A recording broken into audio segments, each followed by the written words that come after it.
So as far as I can remember, we have completed the section on upeksha, and now we are getting into the next section, which is dealing with the practice of contemplation of the pure, Shubha Bhavana.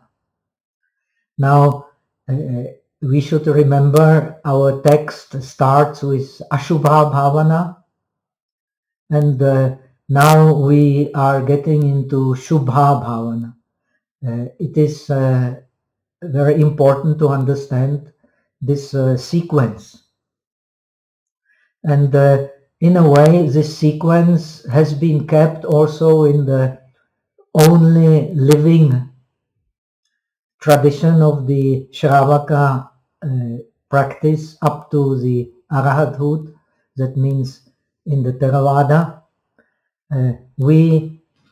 Since I have been trained in this tradition, when we want to master meditation, we are also following more or less the same lines. I have been trained in Burma, so all these things, in a way, they are very familiar to me. The peculiarity of this text, we have explained, is that Kumarajiva, being the translator of Pragya Paramita and the Pragya Paramita commentary and so on, is trying, this is very unique for this text, is trying to bring the perspective of the Pragya Paramita. Pragya Paramita means the perspective of Mahayana, perspective of the bodhisattva path, into the classical pattern, which has changed nowadays. Meditators in China or Tibet, they are not trained according to this pattern. Kumarajiva himself was trained according to this pattern, and this pattern is still being used in the Theravada countries to train competent meditation teachers. So one starts usually, not necessarily with Asuba Bhavana, to that one goes later. Usually one starts with Anapanasati, which is not mentioned here, but it is mentioned in Abhidharmakosa. Then this is entrance into the practice of dhyana. In the Theravada countries, also in the Kashmiri tradition of yoga,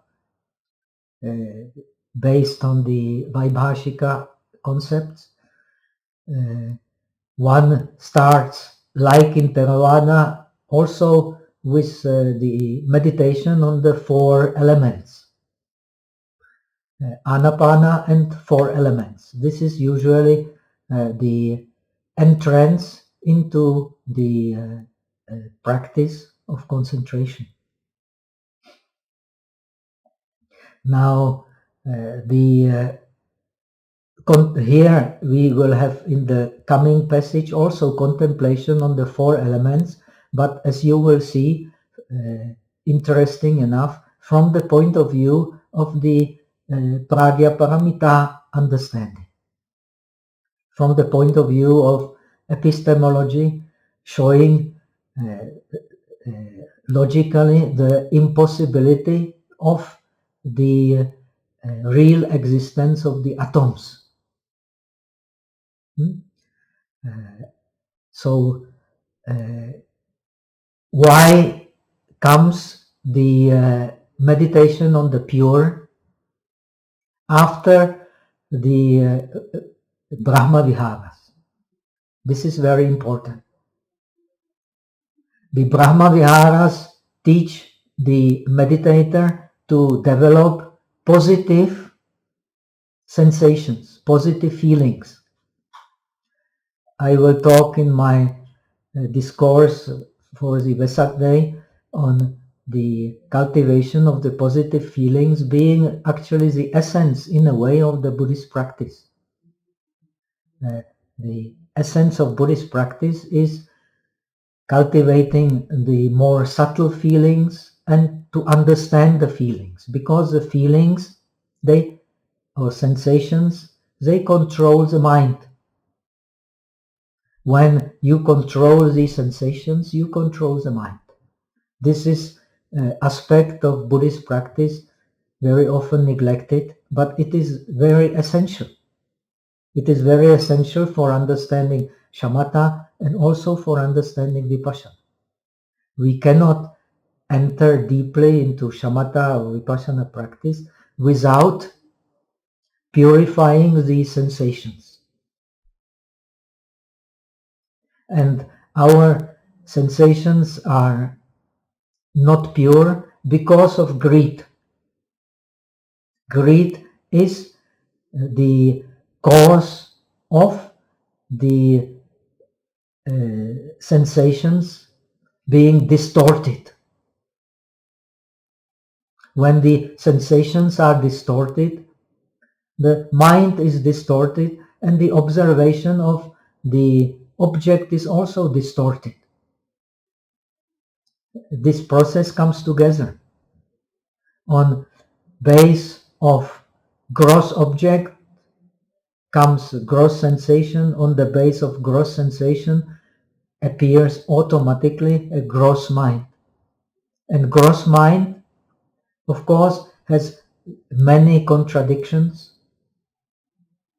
because our contradictions are based basically on our greed. This is very important to understand. And in Buddhism, very important to understand, the defilements are contradictory sensations, contradictory to the purity of the mind. And the aim of meditation is, no matter what tradition we follow, the aim of meditation is purity of mind. In a way, it is also the aim of all genuine religions. If we have a genuine motivation, and without genuine motivation, no genuine religion. If we have a genuine motivation, it is we practice religion, it is because we want purification of the mind, because purification of the mind makes the society pure. Now, in Buddhism, same as in yoga, it is very important to understand there is an intimate link between yoga and Buddhism. The purification of sensations is integrated into the purification of the mind. The purification of sensations is impossible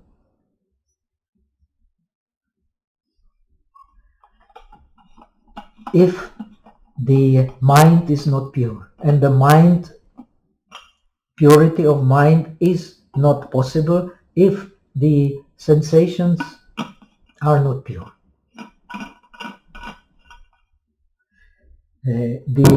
We have explained that the purity of sensations lead to friendliness or metta, compassion, which are base for our positive reactions, for joy, and for detachment. These are the signs of a healthy mind.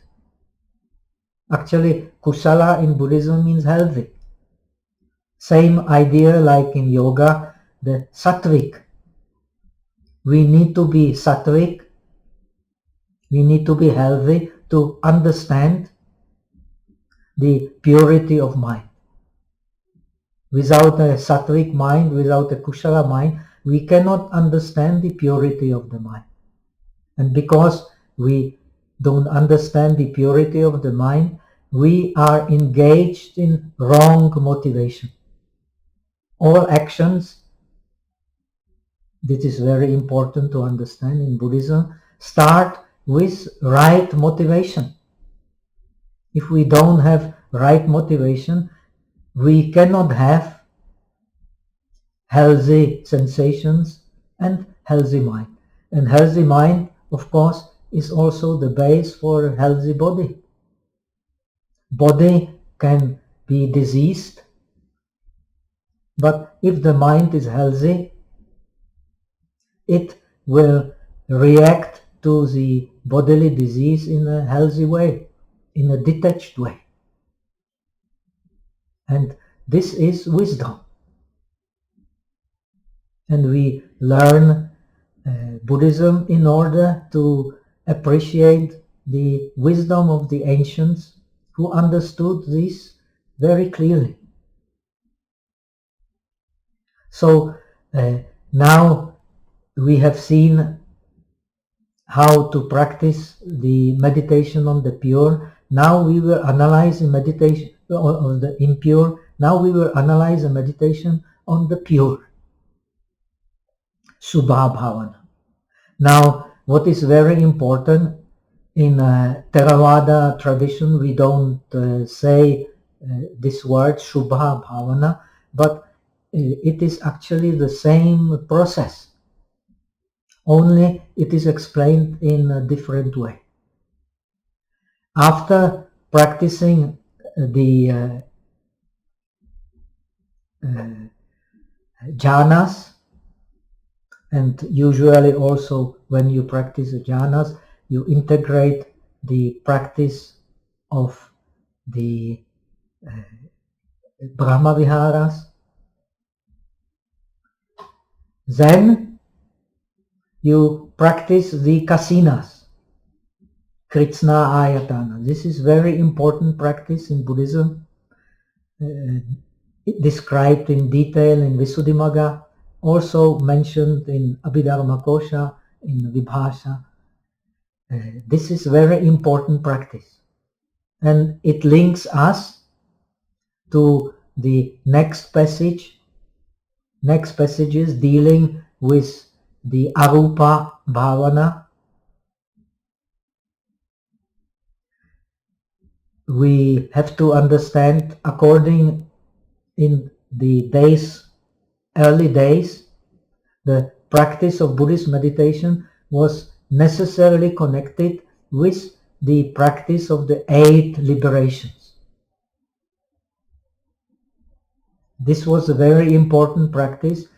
Anyone who is a master of meditation, and to be a master of meditation, one has to attain also a high stage of vipassana, at least the anagami stage. So to become a master of meditation, one had to master 8 liberations. The first 2 liberations, they are concerned with the practice of Asubha. The difference is that in this practice, in the first Asubha, one takes the object inside the body. In the second, one takes the object outside the body. The third practice is precisely what we have here, the Shubha Vimoksha, the liberation based on the pure. This liberation based on the pure is the practice of the 4th dhyana on a beautiful object. And you can turn the non-beautiful object into the beautiful object. We have explained in Asubha, we have 2 types of Asubha.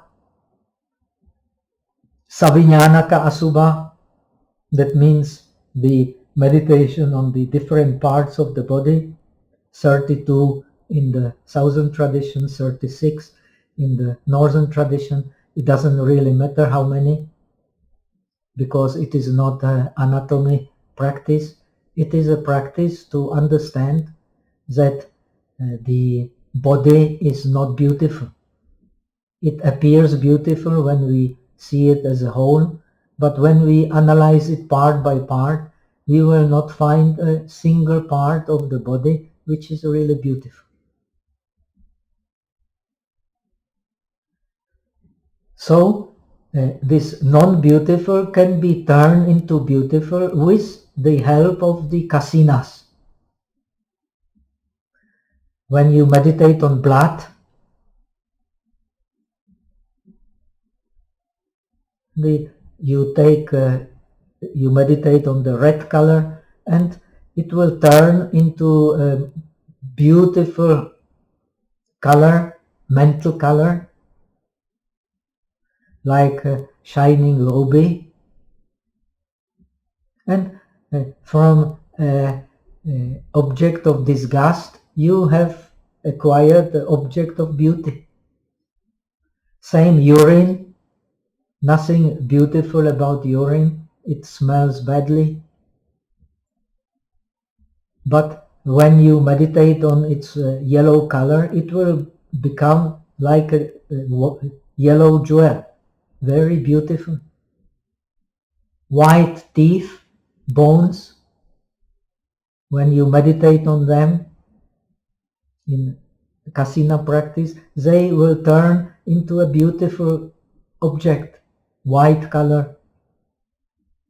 Black, if you meditate on the hair, not my hair of an elderly person, but of a young person, then the hair, which when you take hair one by one, they have nothing of beauty, only when you see them on the head of a beautiful shaped head and face, then you will consider it beautiful. Now the same object, when you meditate on it, will become a beautiful color, like a moonlit night. So the mind has this ability to turn non-beautiful into beautiful and beautiful into non-beautiful. The Mahavibhasha says that Sariputra was such a skillful meditator, he visited the Trayatimsha heaven, Indra, and meditated Ashubha on the nymphs in the Trayatimsha heaven. So this is the skill in meditation, turning non-beautiful object into beautiful and the beautiful object into non-beautiful, because beautiful and non-beautiful is all in mind, and what is beautiful for one is can be very non-beautiful for another, and what is the symbol of beauty becomes after some years a symbol of ugliness. So we never know that thing is really beautiful or really ugly. It's all our habits, our anushayas, our bijas, which we have in mind and which store our past experience of liking and disliking, and they control our mind. When we become aware of it, this is wisdom. And with this wisdom, if one has it, one can deal effectively with any life situation. This is the advantage of meditation, because you don't judge anything as being fixed. There is no such thing as something fixed in our experience. Everything that is fixed is only fixed in our mind. Beauty is fixed in our mind. Ugliness is fixed in our mind. Good is fixed in our mind. Bad is fixed in our mind. Now, this meditation on the pure here is precisely similar, not, I don't say the same, to the meditation on the kasinas. In the Theravada tradition, you also take a bone or skeleton for meditation on the impure. It is explained that all the other dead bodies, they are particularly good for some our side of our greed to touch, greed to beauty, greed to whatever. But the skeleton is good for any greed. It cures us of all greeds. Because the skeleton reminds us of actually the process of how we become in the end. So when you go to the meditation centers in the Theravada countries, you will very often see the skeletons in the meditation hall to remind yourself the inconvenience of greed for meditation.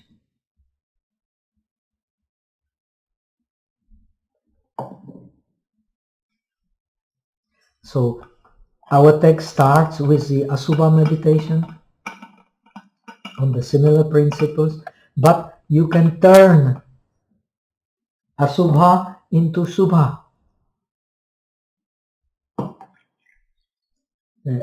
Based on the principle of the Kasina meditation, and based also on your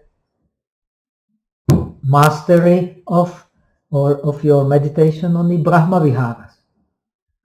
The Visuddhimagga here, it is not explained, but Visuddhimagga explains clearly the limit of metta meditation is the meditation on the pure.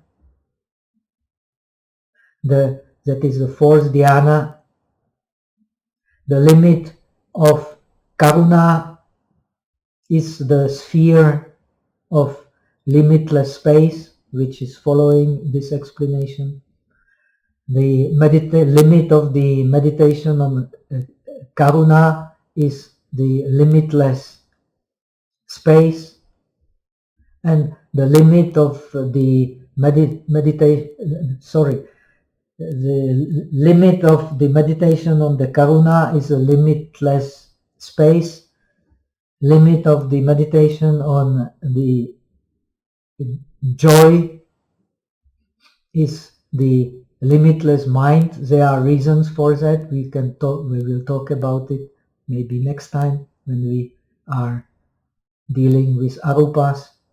The limit of the upeksha meditation is the sphere of nothingness, akinchana.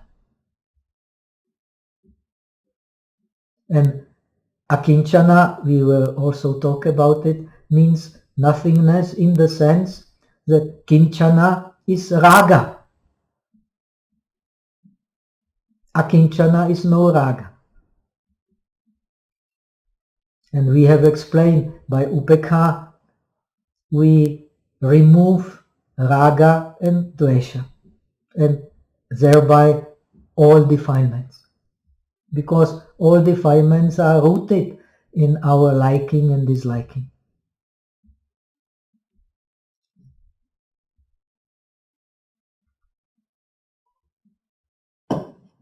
So, how to become master of the meditation on the pure?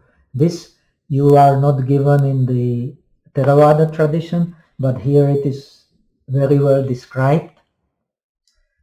And it is also very interesting when you compare this explanation with the one you have in Abhidharmakosa, there are some differences which show that actually different teachers, different traditions may have taught this meditation differently. Also, of course, Theravada, which was one of the many traditions.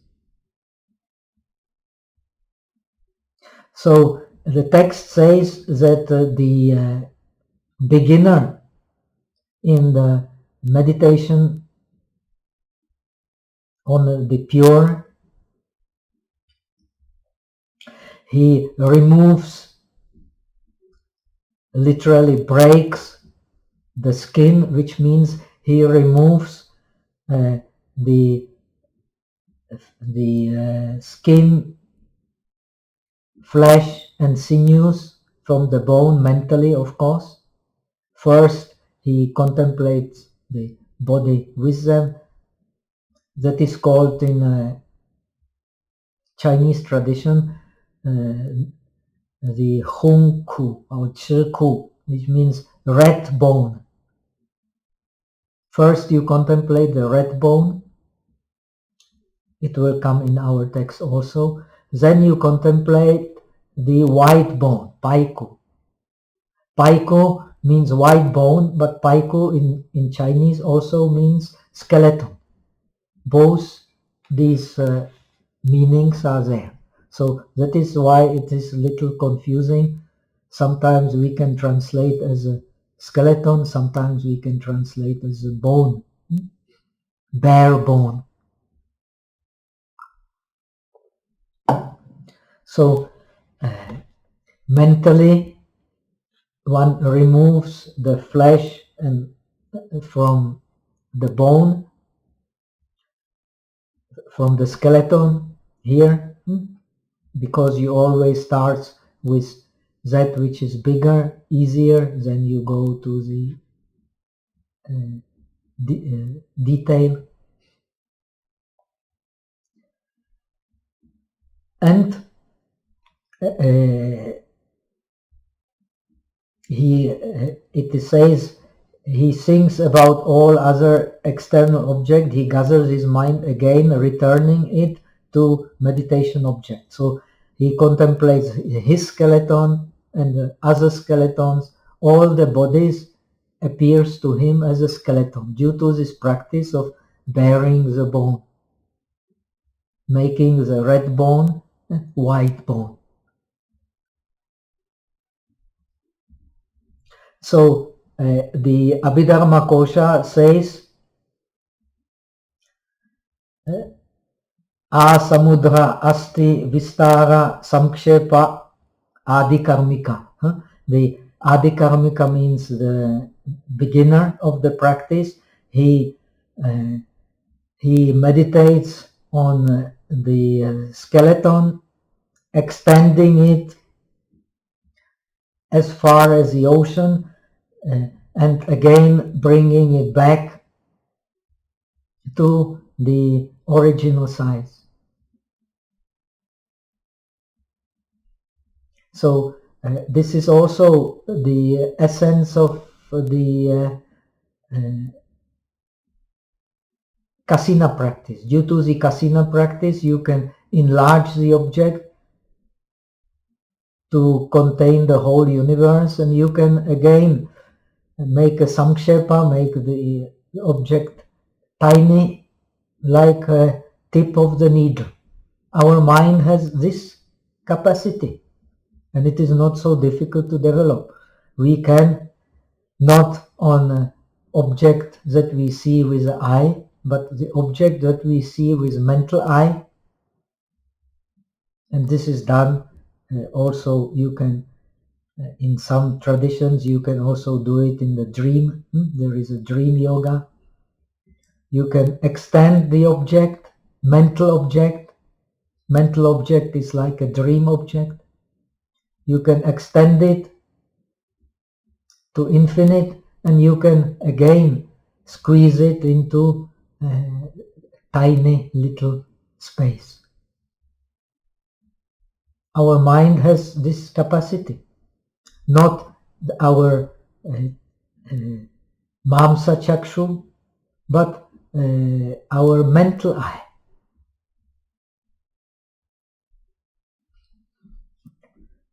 So as far as intermediate is called Krita Parichaya. Krita Parichaya means one who is acquainted with the practice. We translate intermediate, but it means one who has practiced for a long time.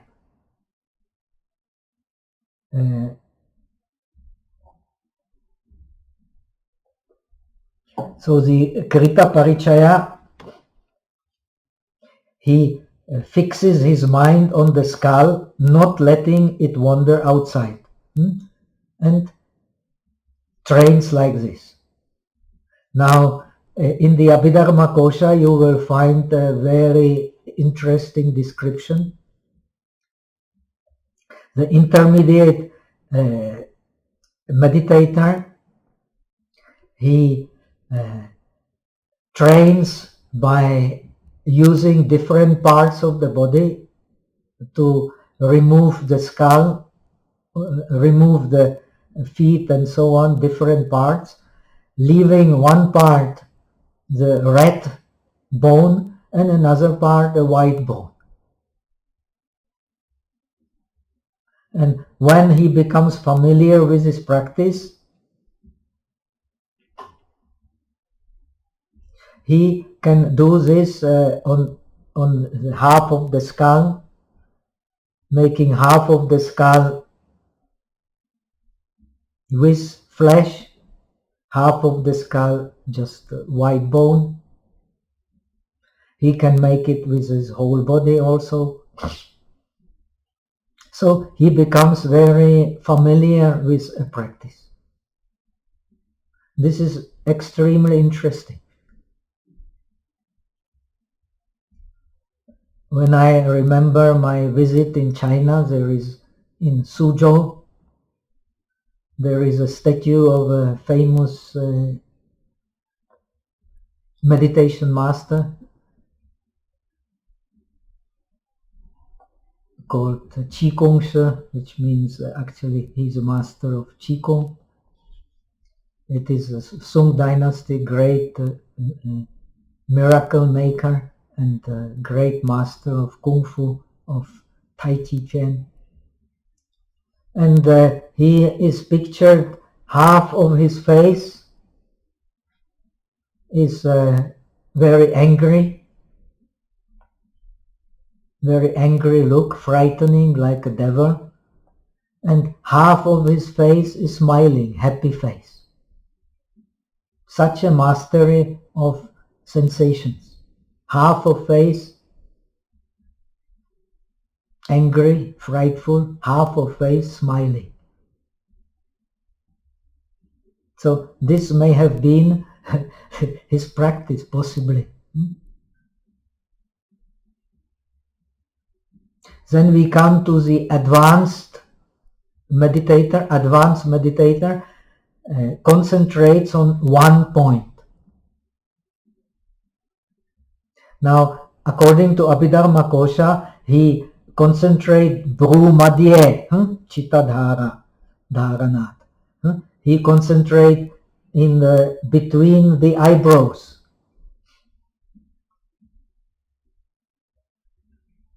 This is in the yoga tradition Agya Chakra. And as he concentrates there, it is explained here in a different way. It is explained in Abhidharmakosa in a different way. He will this place will be shining over the whole universe like the sun. This practice is still done in some monasteries in China, like in Sichuan.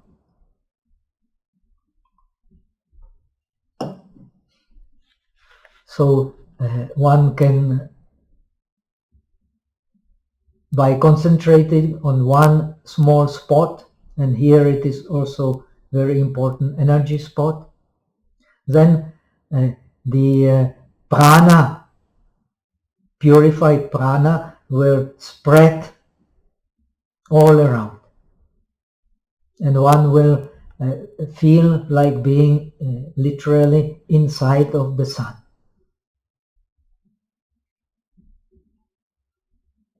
Now here we have very interesting practice. I was told by my Thai friend that it is still practiced in Thailand in some monasteries, a similar way. One concentrates on 5 places. All these are also energy centers in a way. So first, the top of the skull, Brahmadwara. The forehead must be again the same thing. This Bru Madhye, the Agya Chakra. Space between the forehead. Forehead is also in yoga between the Brahmadwara and the Agya Chakra. There is a forehead center. So after this forehead center, then the space between the eyebrows, the tip of the nose, tip of the nose may be also a energy center, I'm not sure, and the heart region. This is also in yoga very important energy center. Actually, in a way, the most important one. So he concentrates on a small spot in these energy places and produces light, illuminating everywhere. Because these places, of course, are also connected with prana. And prana, when purified, is luminous. It is a very well known thing. If his mind wanders to all other objects, he gathers it always the same thing.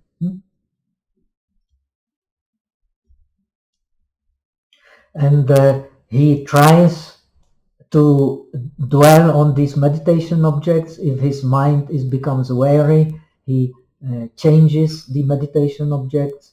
We have seen all of them in a way are connected with the power centers or prana centers.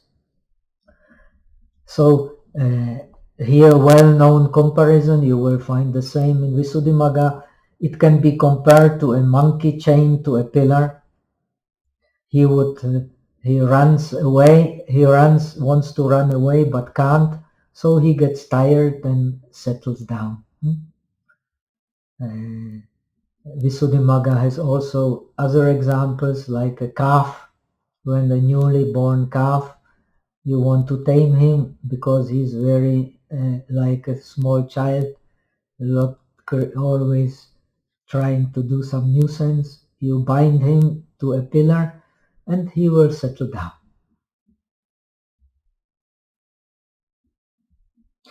So meditation object is like a pillar, mindfulness is like the chain, and the mind is compared to the monkey.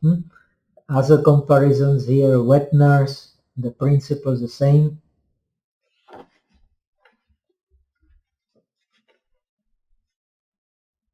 So when the mind gets the facility of dwelling or staying on the same object without being forced to do so spontaneously, it can merge with the object, and that is dhyana. Of course, in ancient India, this was in a way part of education. This practice is very useful to when the mind settles, you can put many things into that. So in the early days, education was by listening. They had to concentrate and remember and repeat again. Then the teacher would explain. In Burma, in Tibet, even now they have preserved this classical form of education. In India, in some traditional gurukulas, you still have also this type of education.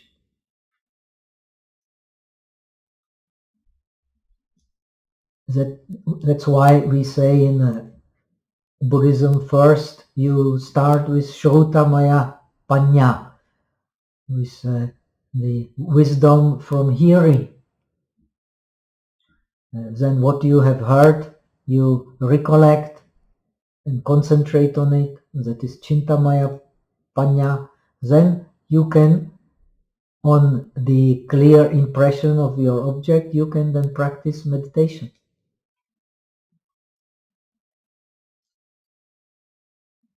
Now, when the mind can merge with the object, when the dhyana concentration has been attained, there are three signs. The body of mental factors become joyful, pliable, and light. That is prashrabdhi we have talked about. The skeleton emits light similar to white jade. This is also, we have explained, the object becomes luminous. Even the ugly object becomes beautiful. The mind attains peaceful dwelling. That is drashte dharme sukha vihara. Dwelling in happiness here and now. Dhyana is a state of happiness because in dhyana you have no defilements. As long as one is in dhyana, no defilements appear. So it is like being in heaven. If defilements appear, it means you have left the dhyana.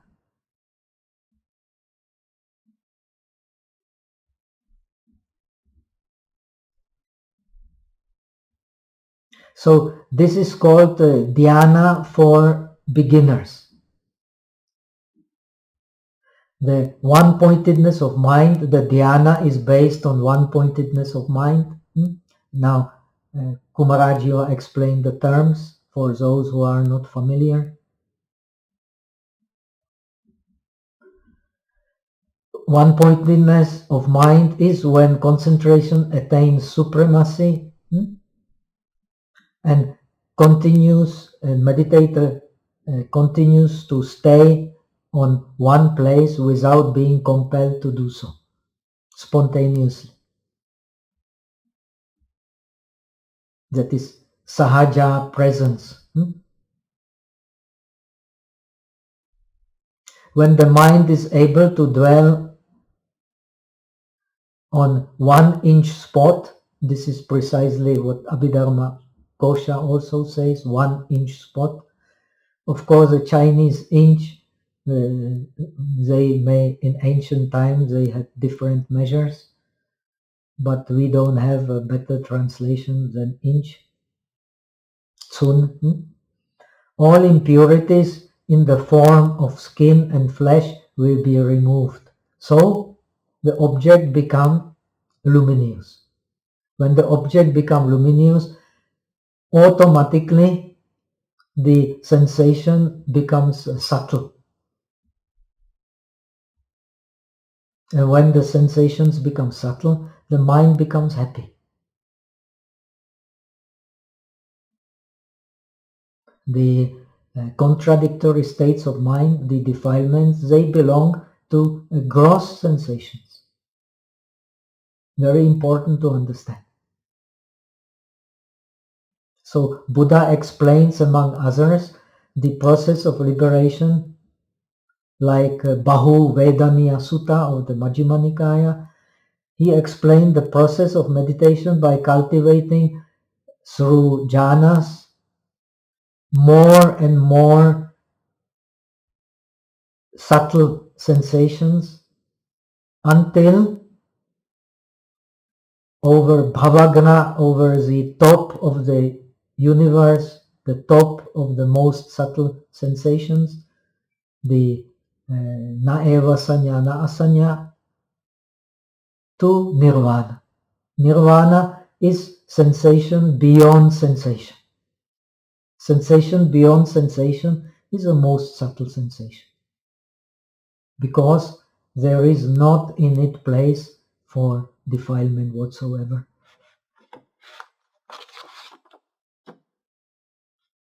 And no subtle sensation in the world can be compared to the non-sensation of sensation.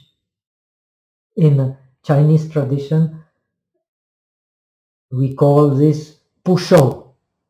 The Arahat or the Buddha, he simply Pusho. He does not experience. He does not feel. Does not feel does not mean that he is a he is not a human being. He is a perfect human being. He is a human being which is above defilements.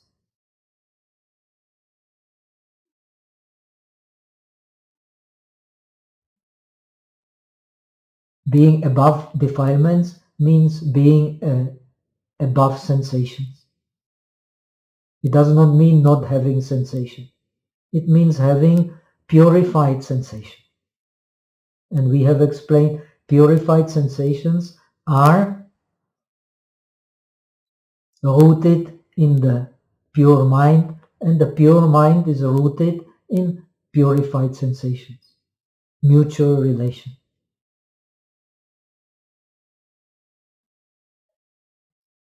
And this purified mind and purified sensations is only possible on the base of purifying the object. We have explained traditional practice for that are the kasinas, of turning the Asubha into Subha. And Subha can be again turned into Asubha, no problem. So this reveals to an intelligent person that the defilements, as the Buddha teaches, are agantuka, are guests to the mind.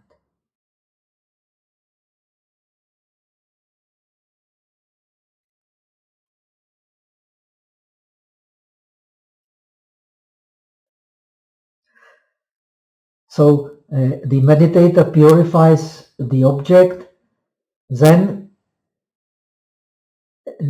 it says that by dwelling on the skeleton, actually you can translate the skeleton, as I have explained, as a white bone, and skeleton, they are same in Chinese.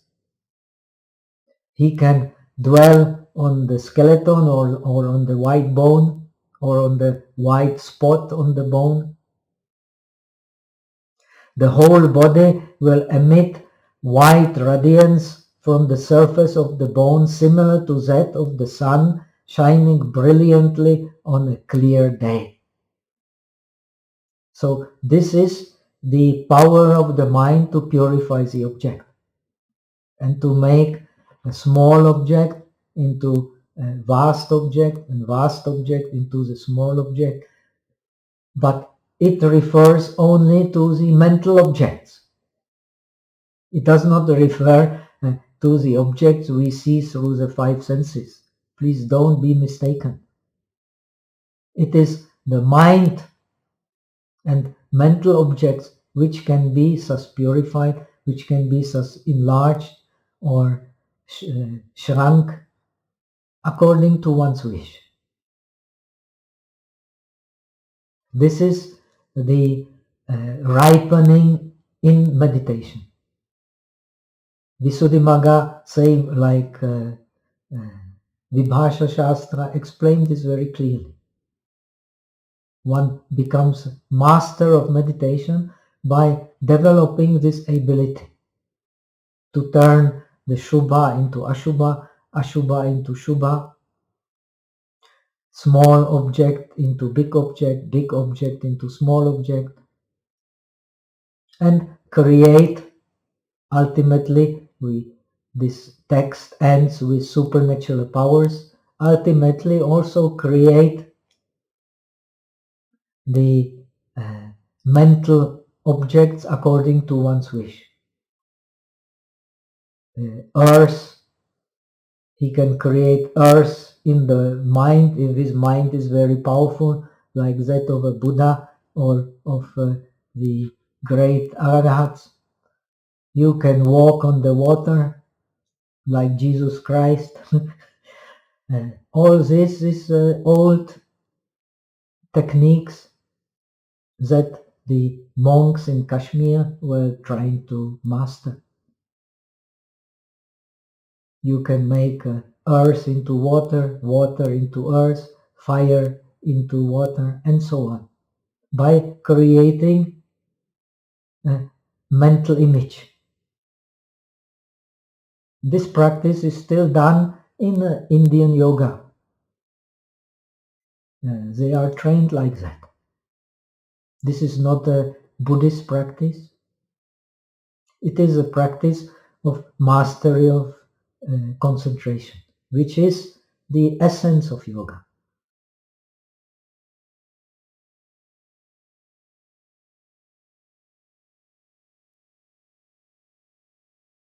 So, very important, this last sentence. At that time, the mind will, due to the power of this radiance, he sees the images of skeletons in other human bodies as clearly as appearance and disappearance of mind and mental factors. It can be compared to seeing water flowing in a tube made of transparent beryl. Now, when you read the Samanya Phala Sutta of the Digha Nikaya, you will find the Buddha teaching the same comparison. This is Vipassana. The mind is a flow, and you can only understand the mind being a flow when you establish your mind in a jhana. According to Southern tradition, to see this flow, you then leave the jhana. According to Northern tradition, you practice vipassana in the jhana. But the experience is the same. Explanation can be different. This is what makes study of Buddhism so interesting. The same experience can be described in different traditions in a different way. Why? Because the words are misleading. The Buddha explains very clearly this experiencing, they cannot be described by the words.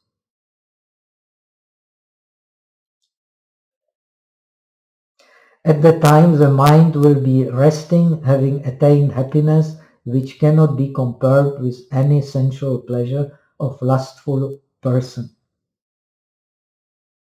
So this is the state of purity. State of purity is much more blissful than whatever bliss we can experience with our bodies. Why? Because the subtle is always more blissful than the gross. Why?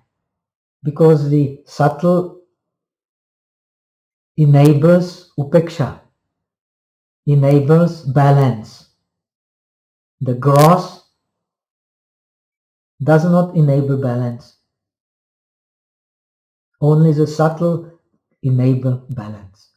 That's why after describing upeksha practice, we have this explanation. In order to stay in jhana, one needs upeksha and one needs prashrabdhi. This is, if upeksha and prashrabdhi becomes natural, one becomes a master of meditation.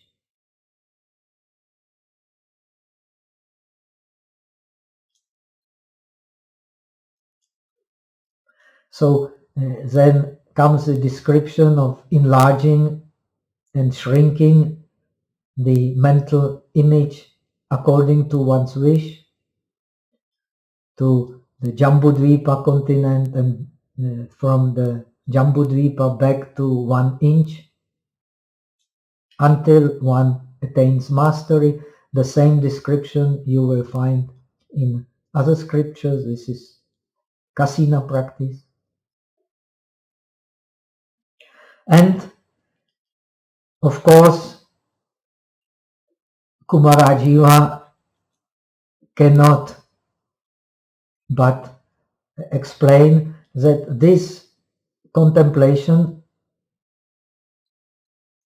leads on one hand to disenchantment or disillusionment. It is a better, Venerable Chetso, she has found a very wonderful word for this nibbida, nirvana, disillusionment. So this disillusionment with the body and the practice of creating from the disillusionment beautiful object, and from the beautiful object again disillusionment, is a wonderful practice which gives you mastery of these sensations. When one is master of these sensations, one is master of meditation. This is the same principle in all traditions, same principle in yoga, same principle, the principle of getting the mastery of the mind. And this is the deepest science that we humans have created so far.